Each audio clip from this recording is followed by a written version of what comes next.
बिस्मिल्लाहिर्रहमानिर्रहीम। आज हम पढ़ने लगे हैं इलेक्ट्रॉनिक कॉन्फ़िगरेशन। तो इसमें ज़रूरी बात है, इसमें अरेंजमेंट ऑफ बेसिकली ये अरेंजमेंट ऑफ इलेक्ट्रॉन होती है, यानी इलेक्ट्रॉन किस तरीके से अरेंज होते हैं शेल्स के अंदर और सब शेल्स के अंदर। तो शेल्स जो होते हैं, ये आपको पता था कि ये तीन होते हैं। एन जैसा कि आगे n = 1, n = 2, n = 3। जो पहला शेल होता है वो k होता है, दूसरा शेल जो होता है वो l होता है और तीसरा शेल जो होता है वो m होता है।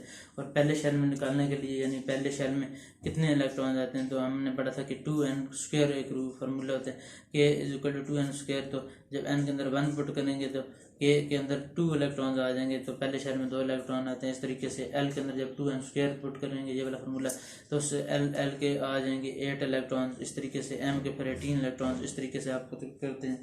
तो इसके अंदर आप कि इसके अंदर शेल जैसे जैसे n की वैल्यू बढ़ती जाती है, तो जारी बात है इलेक्ट्रॉन का जो डिस्टेंस होता है वो भी बढ़ता जाता है न्यूक्लियस से, और एनर्जी भी शेल की बढ़ती जाती है, तो शेल दूर जाते जाते हैं। तो सब शेल्स उसके बाद आ जाते हैं शेल और सब एनर्जी लेवल।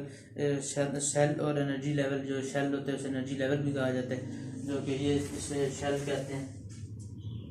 ये वाले जो हैं ये शेल होते हैं, ये के हो गया, उसके बाद एल हो गया, उसके बाद एम। तो जैसे जैसे दूर होती जाती है एनर्जी बढ़ती जाती है।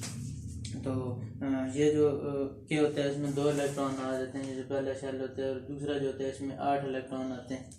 तो इस तरीके से वो कहते हैं कि सब शेल जो होता है उसके अंदर डिवाइड हो जाते हैं ये वाले जो शेल होते हैं।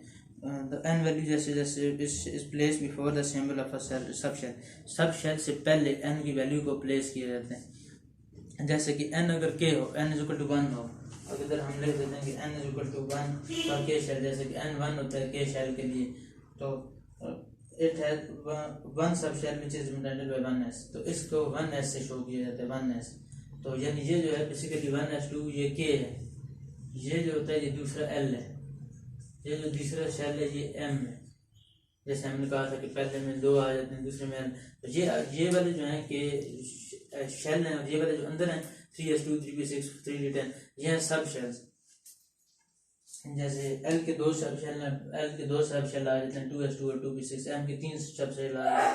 इस तरीके से N के 4 सब शेल आ जाते हैं, 4s2 4p और 4d और 4f।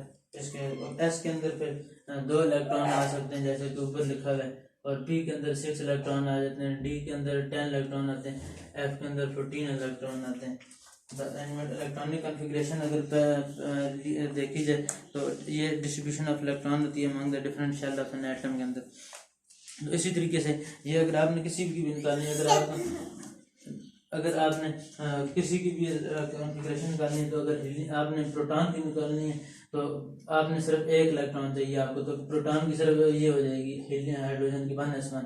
इसी तरीके से आपने अगर हीलियम की लेनी है, हीलियम की अगर आपके पास होती है तो 2 होती है, तो सिर्फ 1s2 हो जाएगा इसकी कॉन्फ़िगरेशन। इस तरीके से अगर किसी के तीन की है, अगर आपने कॉन्फ़िगरेशन लेनी है तो 2s 1s2 तो और 2s1, तो ये अब 1s2 और 2s1 ये हो जाएगा। इस तरीके से अगर आपको प्रोटॉन नंबर और मजीद बढ़ जाता है, आपने और की निकालनी है, ये लिथियम की होगी 3, तो ये 3 आ जाएंगे। अगर किसका प्रोटॉन नंबर 4 है तो 1s2 2s2 तक लिख देंगे। तो इस तरीके से ये वाला आता है 1s2 फिर 2s2 फिर 2p6 फिर 3s2 3p6 फिर उसके बाद 4s2 फिर 3d10 फिर 4p6 आ जाता है। यानी इस तरीके से, यानी पहले ये लिखना है, फिर 2s2 लिखना है, फिर 2p6 के बाद 3s2 फिर 3p6 फिर 4s2 फिर 3d10 फिर 4p6 फिर 5s2 फिर इस तरीके से 4d10।